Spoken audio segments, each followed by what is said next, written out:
Thank you, Julian, and thanks for having me. Thank you. All right, wonderful. Thank you so much. So let me briefly introduce myself, and then I'll call up the two panelists in the room, and we have a remote panelist as well. So my name is Silvia Pavoni. I am a journalist. I work for the Financial Times Group, so not the company, but not the newspaper, but the company. And I write for a new title called Sustainable Views.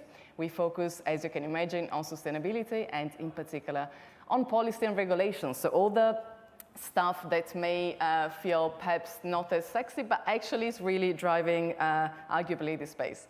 But during this panel, we're going to talk about the challenges that specific industries and companies face and are tackling when considering climate change. So let me invite on stage Tom and Mathieu, who are going to help us to the discussion. So Tom Grande is the CEO of Hybrid Air Vehicles. And he will tell you all about the company. It's fascinating. And we have Mathieu Hugh, who is the CEO of EDF Renewables UK. Obviously, perhaps we are more familiar with what Mathieu's company does, but surely he's going to tell us a great more detail about new projects. And then joining us remotely, I'm sure we're going to see him appearing on the virtual stage very soon, is Richard Winder. Hi, Richard, who is the UK Head of Sustainability for Handelsbanken. So welcome, everyone. Right, so we are going to talk about, of course, the challenges that companies face dealing with climate change. So it's not a particularly easy task to handle. But there are different levels of success and different measures that your companies and your industries perhaps may want to see to really help you progress. And so let's maybe start with some initial thoughts on what you think on the kind of broader risks that your industries face. And let's start with you, Tom, so you can tell us a little bit more about what exactly it is that you do. And then we talk about specifics. Okay, well, thank you, Sylvia. I'm Tom Grundy. I'm Chief Exec of Hybrid Air Vehicles, and that puts us squarely in the aviation industry. We're developing the world's most efficient or most sustainable large aircraft. So we're really working to scale up technology that allows us to make an impact on emissions from the aviation sector. And that's a huge challenge. So if I look at what the sector's dealing with overall, aviation is one of the hardest sectors to decarbonize, that being through the simple fact that you need to lift your own fuel up into the air before you can do anything else useful. So that decarbonization challenge is very real, it's very present, and it's a big deal. You know, aviation's 2 to 4% of our climate forcing emissions, the difference between the 2 and the 4 being depending on how you account for the non-CO2 effects of aviation, which are significant in themselves. But it's also an activity that only really a few people around the world currently use. So about 8 out of 10 people around the world haven't gotten an aeroplane yet. Put those two things together, and if you take one long-haul flight, you've used up about 1/5 of your own personal Paris Climate Accord emissions budget. So 5 long-haul flights for each of us, and that's our entire budget done. So big challenges ahead for aviation. Thank you, Tom. And then we'll talk a little bit more about what you're doing with the company and what you would like to see happen, so that innovation can actually take us to a much better place in terms of our environmental impact. Mathieu, tell us a little bit about the challenges you're facing at the moment. Yep. So good afternoon, everybody. So EDF Renewables is part of EDF Group. You probably have heard of EDF Group. It's one of the world leader in low carbon electricity generation. So 90% of the electricity we produce come from low carbon technology, including nuclear, hydro, wind, solar, and we also do storage. So at the heart of our purpose is basically to help achieve net zero. So that is basically low carbon electricity, electrification, and helping people use electricity, decarbonizing their footprint. So there is a big role for our industry into net zero. And just to give you a bit of a sense today of energy usage. 80% of the energy we use, and more than 80%, comes from coal, gas, and oil. So that's where our emission come from, or most of our emission come from. And if you look at the usage of this energy, 40% is power, more than 40% is power, so that's electricity and heat. We've got 20% roughly around with transport, another 20% industry, and the rest is building and construction. So we have two things to do on our side. One is to decarbonize electricity, which is entirely doable, and then is to electrify to enable industries, transport to be decarbonized. So those are the overarching challenges, and then again we're going to talk about what you are doing with your projects here in the UK to tackle them. Richard, over to you. So obviously you look at this from a different perspective. You work for a bank, banks finance all these projects in theory that Matteo and Tom are working on, but also you're under the spotlight for your involvement in some other parts of the economy that contribute to pollution. So after this lovely introduction to the responsibility of the financial services industry has, tell us a little bit about the challenges you face. Yeah, thanks so much, Sylvia. And I wish I could be in the room with you today, so apologies for that. But yeah, I'll come on to talk briefly about the role of banks overall, which you've started to sketch out there. But just to set a context, Handelsbanken itself is a Swedish-based Northern European bank. So a major focus is around the Swedish domestic market, the UK domestic market again, and the Dutch domestic market. Those are sort of big and growing footprints. We're particularly focused, I mentioned the word domestic probably 3 times there, so that gives you a bit of a sense. That's sort of the way that we work with local branches and with individuals, so the householders, small and medium-sized businesses for the most part. But then we do have a significant portion of our book which is devoted to the larger and indeed largest companies within those marketplaces. So that sort of frames thinking. That's also probably the most boring part about Handelsbanken, really. Because where we are known, I would say we're probably best known as a values-led organisation, one that has roots in responsible banking, and that's particularly remembered probably through the financial crises, both in the Nordics and then at a global level. And that's very much down to the business model that we've operated now for 50 of our 150 years. Which is about empowering everyone throughout our organisation to take responsibility and to take decisions in their areas of focus. So what does that mean for this whole agenda today? Well, it's meant that we've seen fairly early on our responsibility when it comes to climate change and indeed to the developing broader sustainability agenda. And we've set ourselves some what we believe are ambitious goals, at least, which I would say are probably best represented by the 2040 net zero goal, which covers our investments, our lending, and our own operations as well. You mentioned, of course, the role of banks more broadly and the position they're coming from. So we tend to divide that up as an industry into thinking about greening finance and financing green. So when we talk about greening finance, it's actually making sure that our organisations themselves are set up and governed in such a way that in the shortest time possible, we're at a point where every decision that's made within the organisation has a lens on it of climate change, has a lens on it of nature and biodiversity and sustainability. And so this this affects the operational development of the organisation, but of course the strategic development of the organisation as well, the areas it does choose to go in, the directions perhaps it chooses to move away from as well. And I'd probably say in that context to what you were saying, Sylvia, that it was a few years ago that Handelsbanken took the decision to to have a very minimal presence in the fossil fuel sector, for instance, and it's now at a, what you might describe as a nominal level with some of the tightest internal guidelines around that that we're aware of in the industry as well.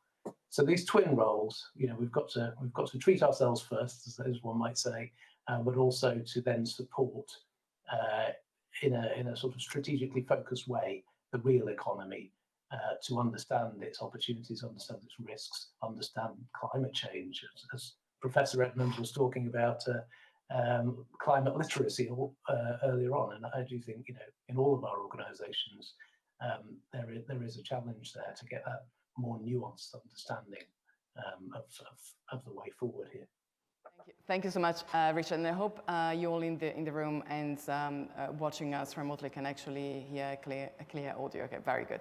So, right, so there are policies that banks and investors have put in place in terms of where they wish capital to flow, and of course some of them may exclude certain parts of the industry. And you mentioned also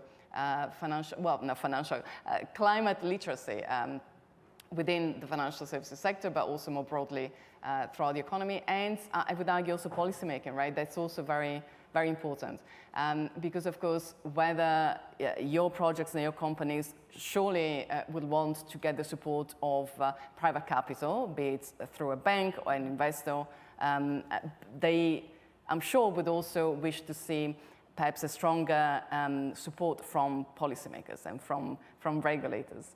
How can you tell us how you feel about the current level of support that you're getting, for example, for Innovate in the aviation area, and what are the tension points? Yeah, it's a very broad and complex space, the impact of policy on what we're doing. The first thing I'd say is I would split domestic policy and international policy in the aviation space. Aviation as an industry is regulated under ICAO, which is a UN body, and that has some effects. For example, again, under the Paris Accords, if you take off on a flight in the UK and you land in the UK, the carbon that's been emitted by that flight is the responsibility of London. It's on our carbon accounts here. If you fly internationally, it's not. It doesn't form part of the UK accounting, and that carries on globally. It falls to ICAO, which is a UN body. And so policy starts from there for international aviation, and therefore it's multilateral. It tends to be a very long process. It's taken some years for there to be a voluntary offsetting arrangement in place within the airline industry. And if you come back then to domestic aviation, that really does fit within the remit of individual governments. So where we're finding there's a lot of support for what we're doing is in nations that have legislated for early net zero targets and have explicitly recognized that transport is a big part of that mix. And tell us which countries is Yeah, so France has led the way. France has banned domestic flights where you can take a train in less than 2.5 hours, for example. Spain looks like it's following. Our launch airline customer for our product has reserved 20 aeroplanes to go and serve passenger markets in Spain. And I should just say, our aircraft that we're developing is a large airplane, it's 100 seats. But it flies a lot slower than other aircraft. So the idea is you get there slower than the airplane, but you're going on very short sectors, so it's a small time delta, much faster than the train journey. And of course, there's lots of parts of the world where you can't put the train track in the first place. So it's about being there with an efficient airplane. It's quite different for the aviation industry to engage with that compared to the tubes with wings flying fast that we're all used to. And so how does your aircraft Spain, look like? We've got that traction because of policy there. The aeroplane is our technology is a lifting wing. So we take that bit from normal sort of aircraft aerodynamics, and then we add in some lifting gas from the lighter than air technology sector, things like airships, blimps that people are aware of, and we mix the two. So what we're doing is using a little bit of lifting gas to give us a bit of a head start against gravity, but not enough to have the airplane floating like an airship. That makes the economics much better for the operator. And it means that on these sectors, domestic flights, we can deliver passengers to their destination more comfortably, quietly, and at a price that's the same or below the price of today's jet flights between those regions. Critically, you get to your destination with less than 10% of the carbon footprint that you would otherwise have. Okay, so which are all very interesting statistics. What would you like to see to really, from a policy perspective, to really help you develop this technology? So from a policy perspective, I think aviation overall and our policy view of aviation is pulling two different threads together. One is the economic benefits that aviation brings to society, and the other is the disbenefits, the externalities, particularly carbon. I think there's a massive choice to be made here, and I think from a policy perspective, we need to be more honest about the costs, the environmental costs of aviation, and actually price those in versus the benefits. So tickets we pay would have to be higher or subsidized? Well, if you look at, it doesn't necessarily follow, because we forget the role of technology here.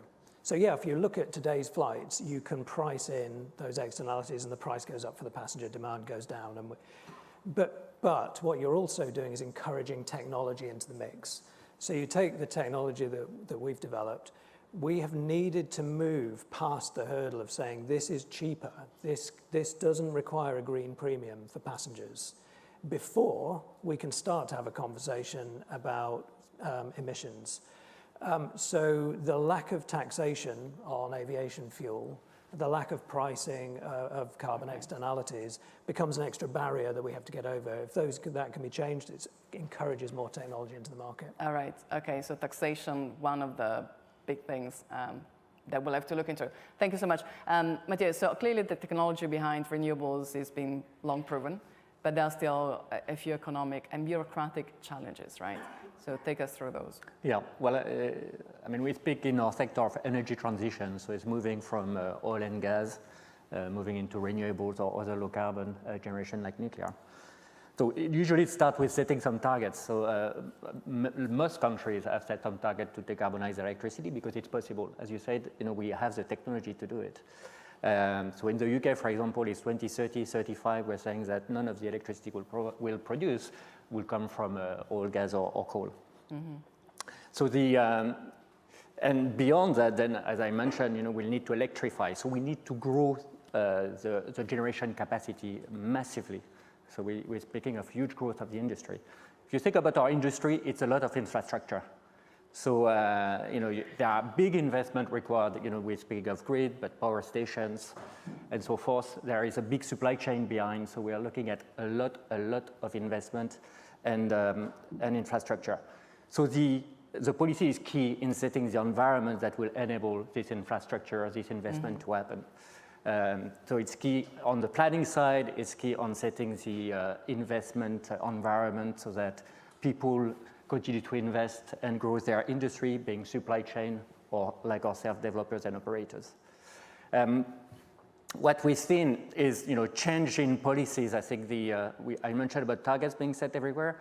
What we see, for example, in North America or in Europe or in China, is also the support that is provided to enable that energy transition. So support in terms of speeding up planning, support in terms of enabling supply chain industry to grow, and developers like ourselves to invest in their project.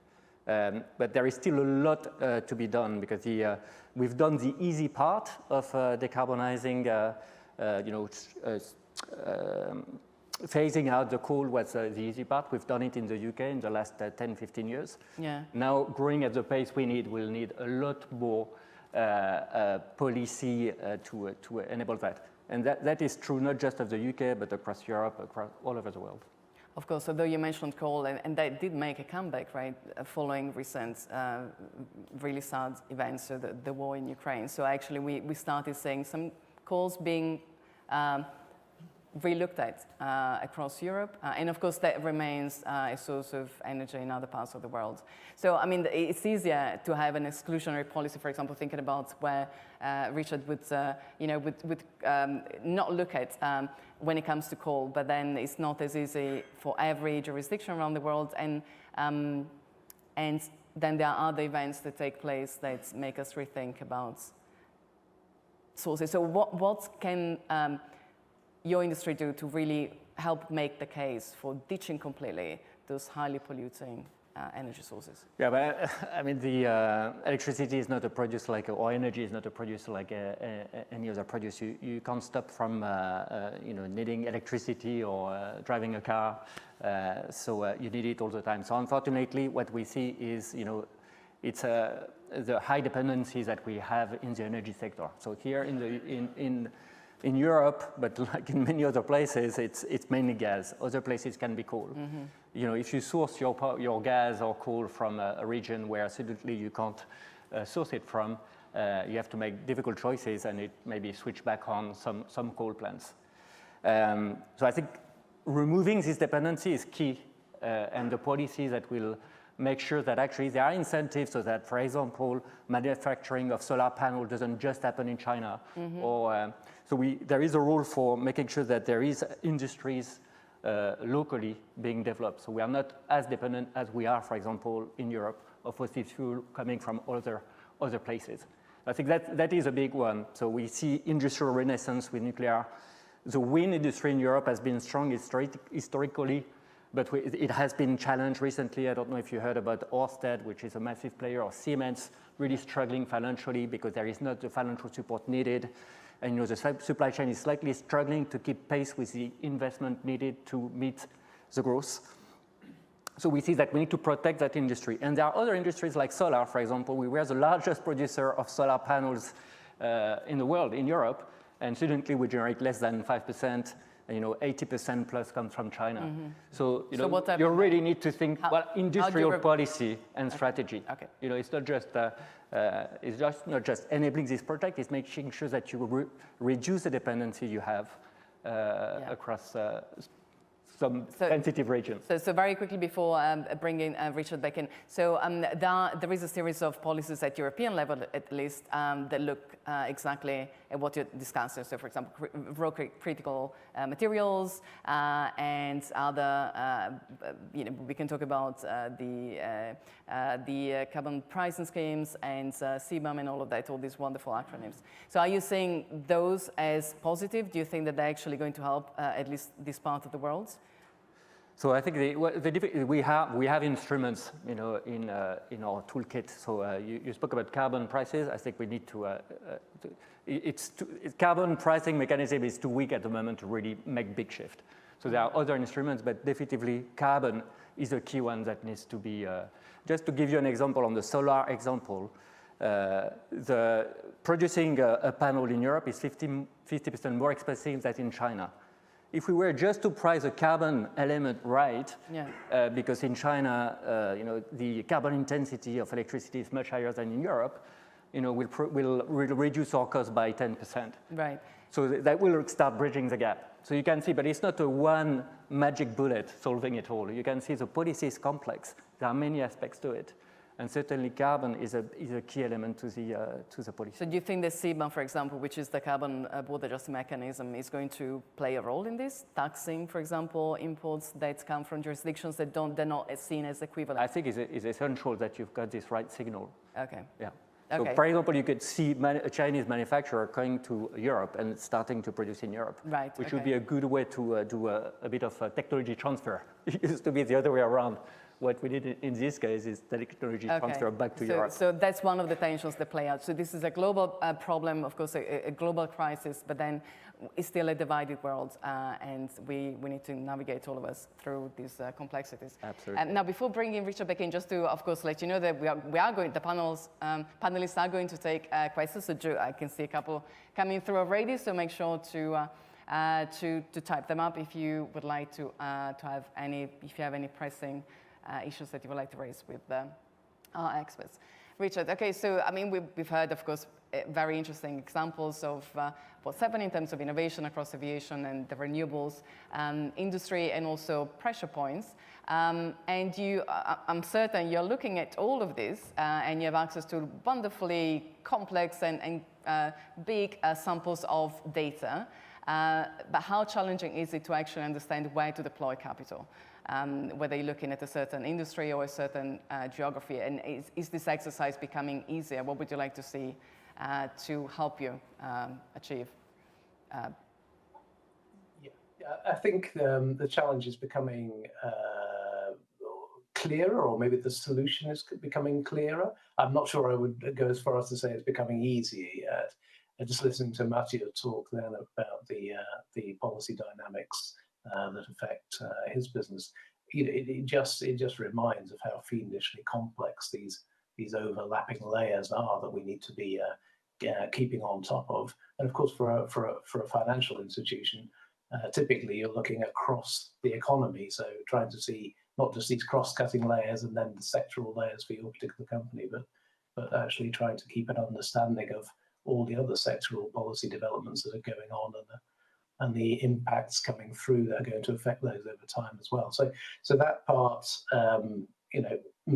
will keep this fiendishly complicated well into the future.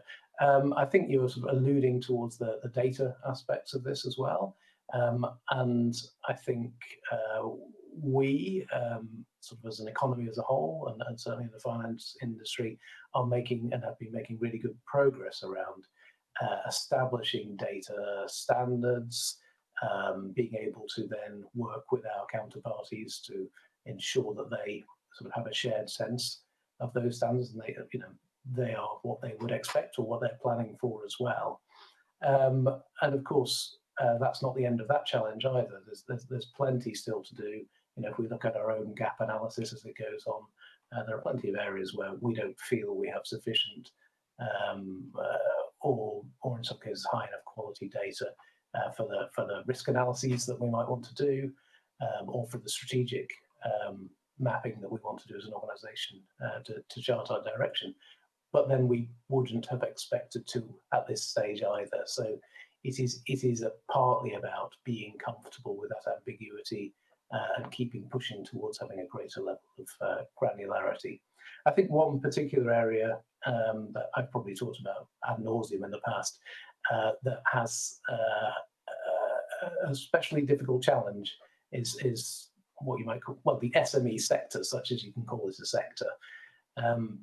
Because on the one hand, they're just as heterogeneous as larger companies, arguably you could say more so, but they typically lack the resource to have dedicated focus on some of these complex areas. Not all of them can afford to pay expensive consultants either. And so there is a real sort of market risk there, economic transition risk there, that we need to try to find a way of filling. And I think banks have a really important role in helping to do that.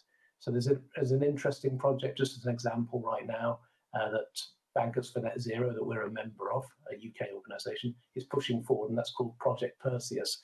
And it's trying to work with industry representative bodies, sector bodies, and government to establish standardised data criteria for smaller businesses.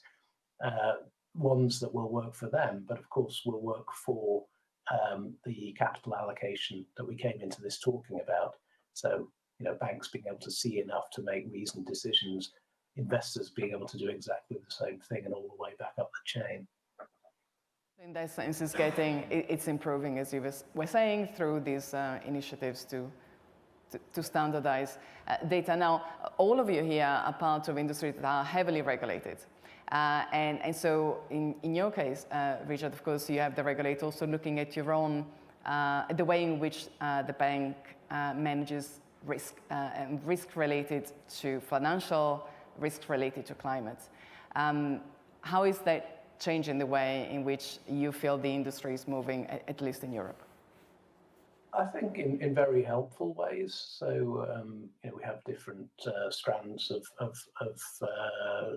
supervisory attention, if you like. On the prudential side, the work that the international central banks and regulators have been doing around scrutinizing and setting some expectations on risk management, how to identify the risks at the portfolio level. But of course, to do that, you you need to have good systems in place to identify them at the client level as well. And then how those move through your systems, integrate into your existing risk analysis systems, all the way through to your, the sort of financial and strategic end of things. And, what does this mean in however many years' time for the shape of your balance sheet and the risks that sit on it. So I think that's been really helpful. I think it's been continues to be a collaborative approach between regulators and the industry, and long may that continue. And then we have the conduct strand of risk management through our Financial Conduct Authority, and their particular focus, a complementary focus, I would argue, is around governance that banks and others have in place to ensure integrity in the marketplace, so that one's claims match the reality at the entity level just as much as at the customer level, and that the outcomes then that are being delivered as a result of decisions taken by these organisations are in the best interest of the customers, just as the prudential regulator might think of the same question, but say in the wider interest of the banking system and financial economy. Thank you so much, Richard. The questions actually flying in, so let me start the Q&A part of this panel. So there is a really interesting variety of them. I'm going to start with one that is for you, Mathieu, in particular. And so what do you expect coming out of COP28? Of course, we're here today thinking that COP is only a couple of weeks ahead of us. What are your expectations from a renewables industry point of view? Well, there is, I think, a point which is about the growth of renewables, and I think it's about tripling renewables investment in a very short term. So, and of course, I mean, I'm sure you're all very much aware, but COP this year is going to be hosted in Dubai and heavily attended by, of course, oil and gas companies, petrostates. So many leaders. So that probably is the main point. I think is more leadership into the net zero agenda, because it takes a huge commitment, and making the changes that we're speaking about in the aviation industry, enabling the banking world to support the net zero decarbonization of the world takes huge leadership. So I think what I expect of COP28 is leaders to show that they're ready to lead the way to a net zero Is this world. what you would like to see, or what do you think is actually going to happen? Well, I think you will see commitment, because people cannot afford not to make progress. So I would think there will be progress, but there will always be compromises. And the question, I think what would be interesting is to see the commitment that the progress that has been made, commitment that we make to accelerate the transition. That would be what I'm looking for, and what is the sort of stance, commitment that leaders are willing to take as part of COP28. All right. So thank you, Mathieu. So let me ask you, Tom, but also Richard and Mathieu, if you'd like to comment on this other question. So because we talked about regulation and the role of regulation and how it could be beneficial to develop certain solutions, can it also hinder, do you think, innovation in other parts of the world? I do, and I think that relates very closely to what I think we might see come out of COP in our sector, and what I'd like to see come out. There's going to be a lot of talk about sustainable aviation fuel as an example, which is a very nice solution if we can get there economically, because it just drops into existing technologies. But there are a lot of disbenefits there. There's environmental harms that need to be taken into account. There's actually the economics. There's the fact that we've been trying to scale sustainable aviation fuels for over 10 years now. We're still at 0.1% of aviation fuel is actually sustainable right now. And I think there's an area where, something that looks attractive and gets a lot of focus can actually hinder innovation going on elsewhere in the sector. I talked a little bit about taxation. I'd like to see aviation stop being treated as a special case here. There is no tax on aviation fuel at all, really, today. 37 cents a litre, which is less than we pay when we go to the petrol pumps here. That would be enough, by some estimates, to tip the balance in favour of hydrogen technology in aviation, which does offer the potential of real net zero, actual zero operations. So it's a great case where actually over-focusing on one potential answer can really hinder the ability to innovate somewhere else that's got much stronger longer-term potential, in my opinion. Thank you. Richard, Mathieu, would you like to comment on this as well? So whether you feel the regulation, for example, in the EU, may hinder innovation elsewhere in the world? I can use I don't know if I'd... I can use a straight example. Today, DESNES, so that's the Department for Energy and Security in the UK, is announcing a change to the CFD, the maximum price you can get through a CFD auction. CFD auction is a way to enable renewable investment by fixing the price for 15 years for technology. So there are annual auctions. And what we had at the last auction is no offshore projects securing a CFD. Actually, no projects participated because the prices were too low. And what we're looking for in the UK is not just fixed floating, so the foundations that are fixed in the sea, but floating, because that allows to give access to much more places where to build offshore wind. And today's announcement is a good success or good news for the industry, because we've been arguing that prices, the cap prices at this auction were too low to enable supply chain and developer operator to make these investments. And they've announced a 50% increase, for example, for floating wind. So we have a floating projects in development. There are a few more developers, operator in the UK having one, and the potential for floating is huge across the world. But in the UK, it's also a key technology to enable net zero. But this wasn't a consequence of regulation in the EU, or? No, but the EU regulation set some targets and some enablers, so there are equivalents. Right. But it's just to show, the specific how the policy can really bring innovation and enable innovation. The impact of policy on innovation. That it has. Thank you, Richard. I wonder whether you would like also to comment on this point. I would, only briefly add that, of course, policymakers will only put 90 or 95% of their focus into what's going to be effective within their locus of influence or their locus of policy making.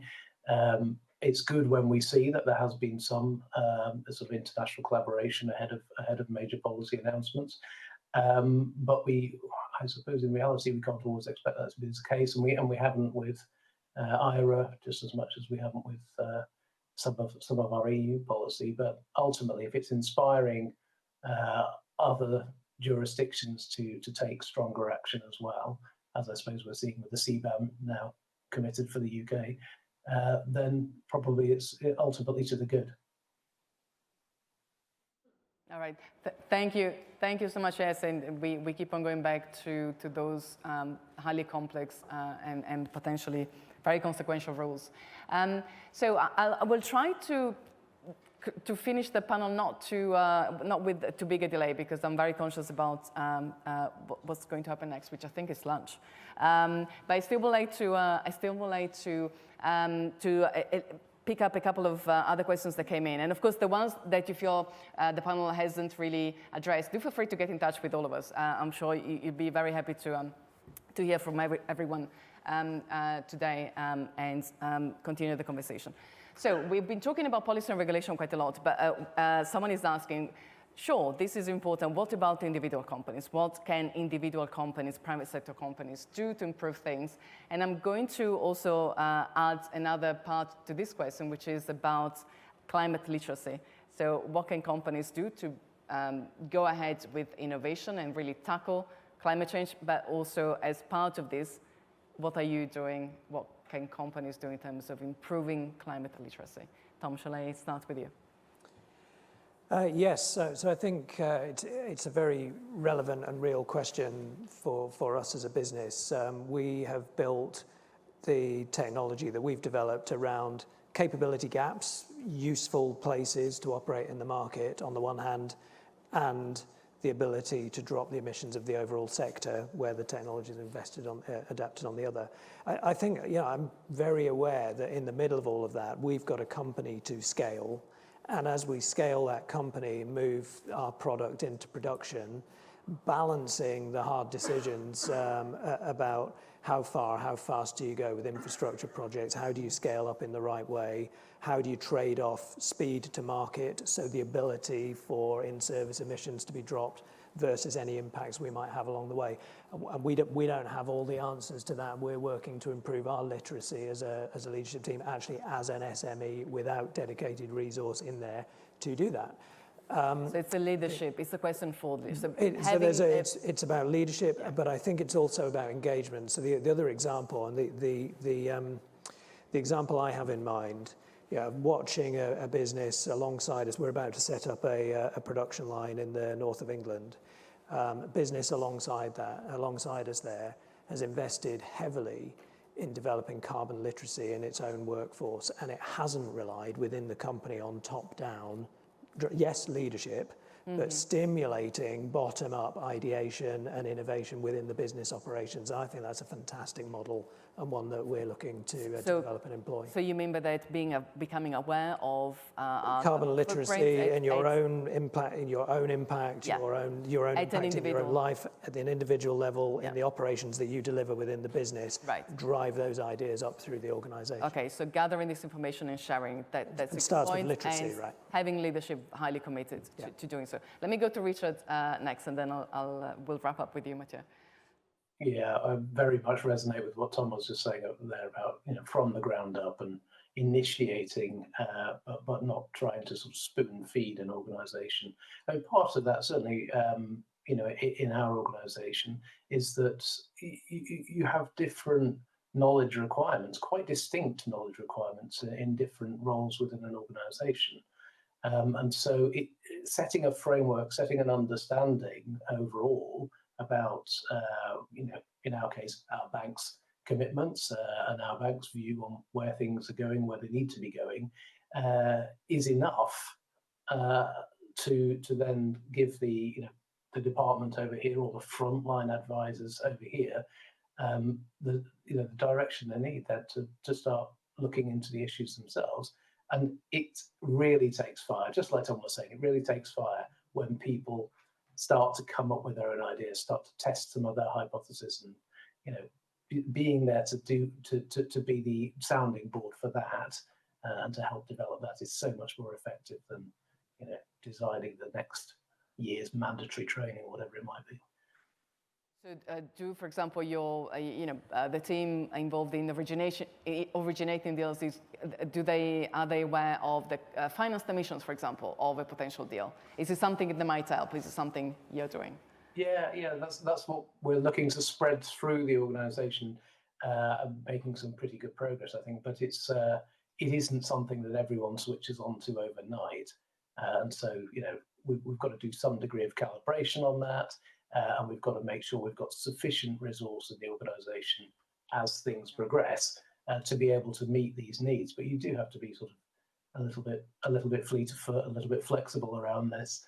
And in the end, I suppose it's our decentralised way anyway. But in the end, we know through experience that's a much more effective way than just trying to drill things into people.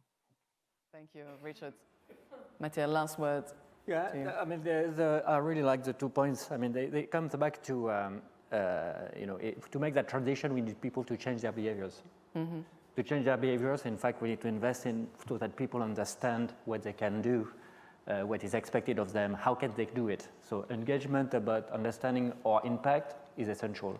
Skills to change the way we do things is important. If I just look at, how we try to enable that with businesses, something as simple as changing the way you procure your energy today into renewables is quite challenging because of the complexity of the electricity market. And it's relatively simple, that's a simple thing to switch from, let's say, a gas to renewables with a corporate PPA. Now, if you look at the industry looking to change the way they do their process, or chemical industry, for example, we are investing into we are negotiating with DESNES again, so that the Department for Energy Security in the UK, a hydrogen project. So we will procure green hydrogen to chemical industry, and this chemical industry, in some cases, already have process and system using hydrogen. In some cases, they will have to replace maybe burning gas into hydrogen. That is a huge change in a company, changing the way they process the industrial path. So there is no doubt that while the technology is there, we know how to do it. The switch, we spoke about policy, but we speak about, in fact, it's how people do things. We have to do things differently. So we need to invest into people, and people need to understand what they can do to make the changes, enable these changes. Wonderful. What a lovely way to end the panel that is organized by an institution that, of course, looks at training people and creating the skills. Because, of course, academic institutions do also play a very important role here. Thank you so much for joining us. Thank you so much to Tom, Matteo, and Richard for sharing their thoughts. I found everything that you guys have said fascinating. I hope you also found it fascinating too. And now, like a big round of applause for everyone. And